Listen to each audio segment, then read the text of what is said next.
Shalom, salam podcast Eksposisi M116. Kita akan belajar apakah kesamaan antara Samson dan Hercules.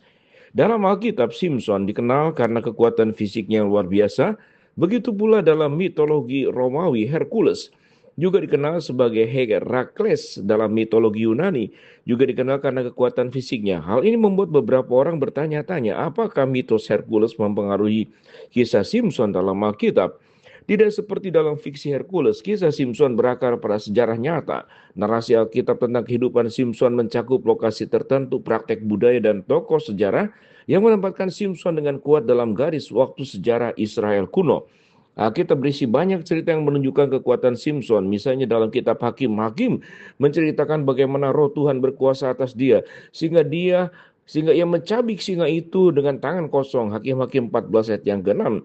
Kemudian ia merobohkan seluruh kuil Filistin hanya dengan kekuatannya sendiri. Berdiri di antara dua pilar yang menopang bangunan itu, yang meletakkan tangan kanannya di atas yang satu, dengan tangan kirinya di atas yang lain. Kemudian ia berseru, biarlah aku mati bersama dengan orang Filistin. Ketika ia mendorong dengan sekuat tenaga, runtuhlah bait suci itu, menimpa para penguasa dan seluruh orang banyak yang ada di dalamnya. Hakim-Hakim 16 ayat 29 sampai ke 30. Demikian juga kisah Hercules mencakup adegan-adegan yang memperlihatkan kekuatan yang luar biasa. Dalam satu mitos, ia mengangkat langit untuk sementara waktu bagi Atlas, seorang titan dalam mitologi Yunani. Sementara Atlas mengambil apel emas, Hercules menahan beban langit sebelum meniru titan itu agar melanjutkan bebannya. Kisah Hercules juga mencakup sebuah adegan di mana ia membunuh seekor singa. Akan tetapi rincian mengungkapkan banyak perbedaan dengan kisah Simpson. Versi-versi kisah Hercules bervariasi tergantung pada sumbernya, tetapi masing-masing mengandung unsur-unsur yang jelas-jelas fiktif. Misalnya dalam satu versi, tidak ada senjata panah seperti pedang atau anak panah yang dapat membunuh singa.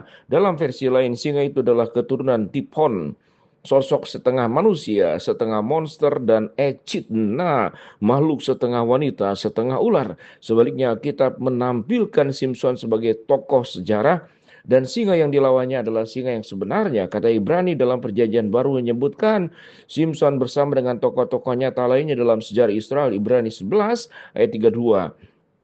Kitab tersebut mengakui dia sebagai salah satu dari mereka yang melalui iman telah menaklukkan kerajaan-kerajaan. Ibrani 11 ayat 33. Tidak satu pun dari tokoh-tokoh yang disebutkan, Gideon, Barak, Simpson, Yefta, Daud, Samuel, dan para nabi, yang bersifat mitos. Gideon dan Barak adalah pemimpin militer. Daud adalah seorang gembala yang kemudian menjadi raja Israel. Samuel adalah seorang nabi dan hakim terakhir bangsa itu.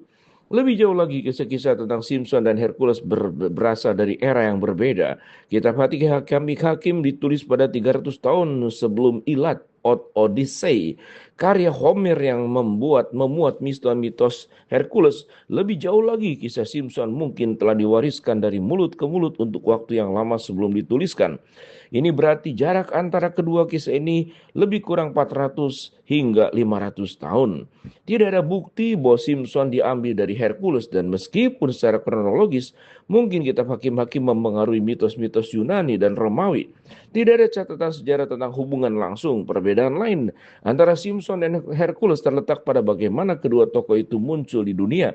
Dalam mitologi Yunani dan Romawi, tokoh-tokoh seringkali lahir dari makhluk-makhluk gaib, dan Hercules dikatakan telah lahir dari dewa Zeus yang kawin dengan manusia Alcmene. Sebaliknya, Simpson lahir dari orang tua manusia biasa. Hakim-Hakim 13 ayat 2 sampai 3, ayat 20 sampai 24. Kelahirannya adalah jawaban ajaib atas doa, bukan hasil garis keturunan mitologis.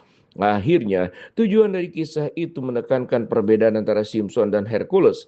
Simpson adalah seorang hakim yang dipanggil Tuhan untuk membebaskan Israel dari orang Filistin.